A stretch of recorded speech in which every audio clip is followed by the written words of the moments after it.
It began not with a clue, but with a nightmare, a vision so vivid, so drenched in visceral detail, that it felt less like a dream and more like a memory being forcefully implanted into a sleeping mind.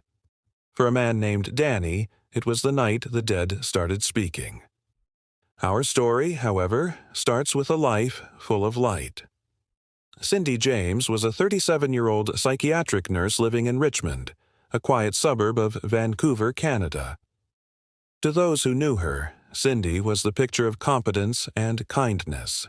She was fiercely intelligent, with sharp blue eyes that missed nothing, and a warm, if somewhat reserved, smile.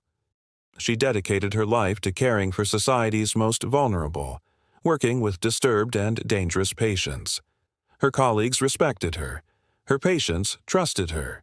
She lived in a modest home, a place that should have been her sanctuary. But in the spring of 1982, that sanctuary was brutally violated. The first phone call was a torrent of obscenities, a guttural, menacing voice threatening unspeakable things. Then the letters started arriving, scrawled in a chaotic hand, filled with paranoid accusations and promises of violence. Cindy was under siege, and the enemy was a ghost. The harassment was a slow, insidious poison. It was erratic, unpredictable. Weeks of terrifying silence would be shattered by a late-night call or the discovery of a dead animal on her porch. Cindy, once confident and self-possessed, became a shadow.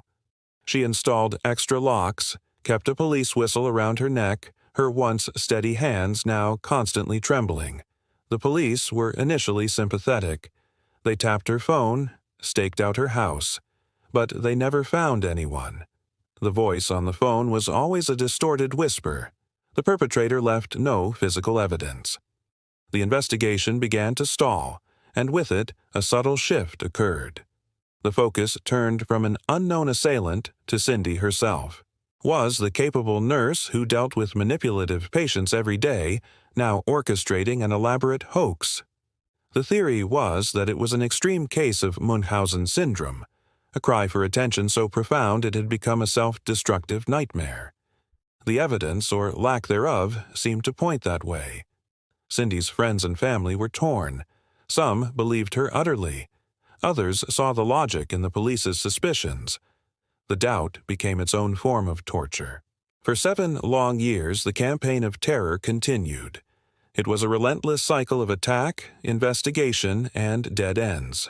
Cindy's life narrowed to a single, desperate goal: survival. Then, on a chilly evening in May 1989, the pattern broke in the most final way imaginable. Cindy James was reported missing. Her car was found abandoned near a nondescript street. A massive search began, and 11 days later, the nightmare found its conclusion. A utility worker, checking a remote property far from her home, made a grisly discovery. Cindy's body was lying face down in the overgrown grass of an empty lot. Her hands and feet were bound behind her back with her own nylon stockings. A fur coat was draped over her head. There was no immediate sign of a struggle, and the cause of death was a lethal dose of morphine. To the lead investigators, the scene was a masterpiece of staging. The bindings were loose, almost theatrical. The location seemed chosen for discovery. The official ruling would eventually be suicide, the culmination of a years-long psychological breakdown. The case, to the authorities, was closed. Cindy James was written off as the author of her own tragedy. But the story refused to die.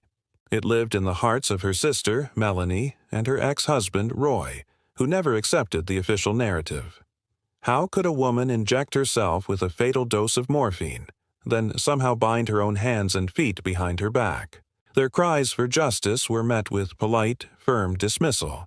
The case grew cold, a sad, strange footnote in the annals of unsolved crimes. That is, until the dream. Danny was a friend of a friend, a man with no direct connection to the case.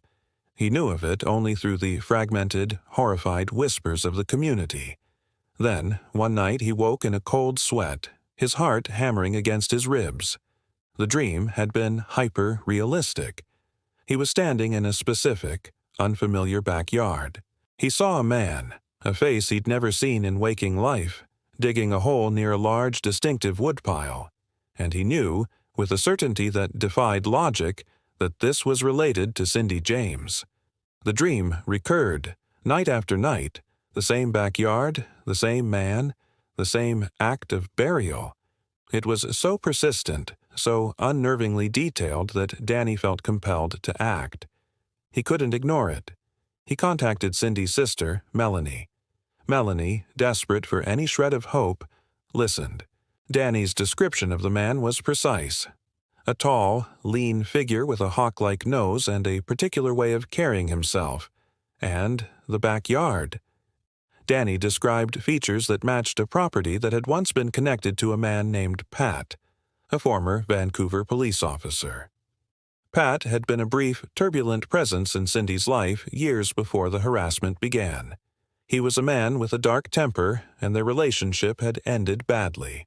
He had also, crucially, been one of the first officers initially assigned to Cindy's case before being reassigned.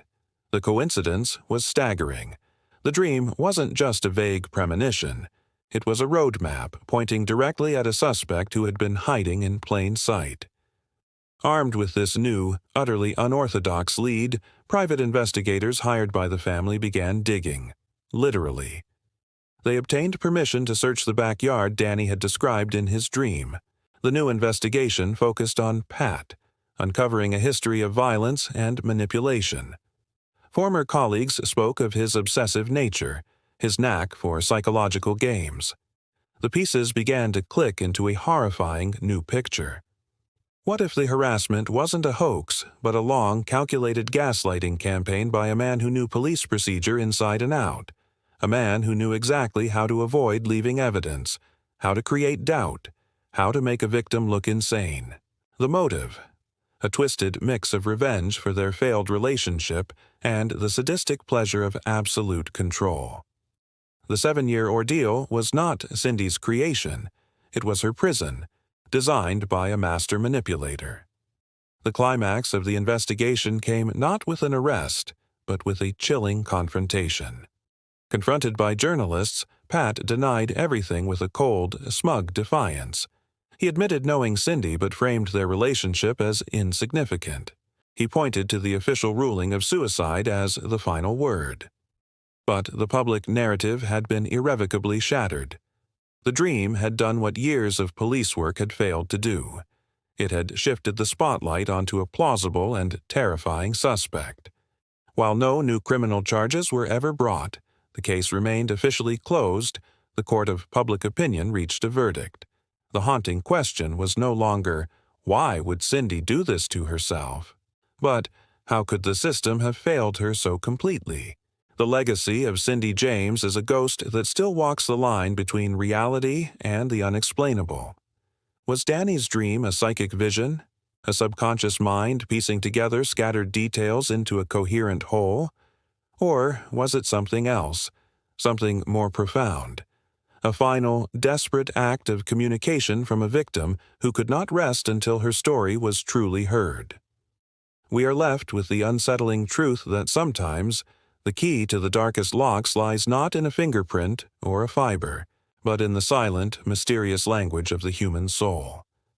The bindings that held Cindy James were not just nylon stockings. They were the cruel constraints of doubt, woven by a hidden hand, and it took an impossible message from beyond to begin the process of untying them. Some truths are too terrible to be buried forever, and they will find a way to surface, even in our dreams. If stories like this keep you hooked, hit subscribe for more.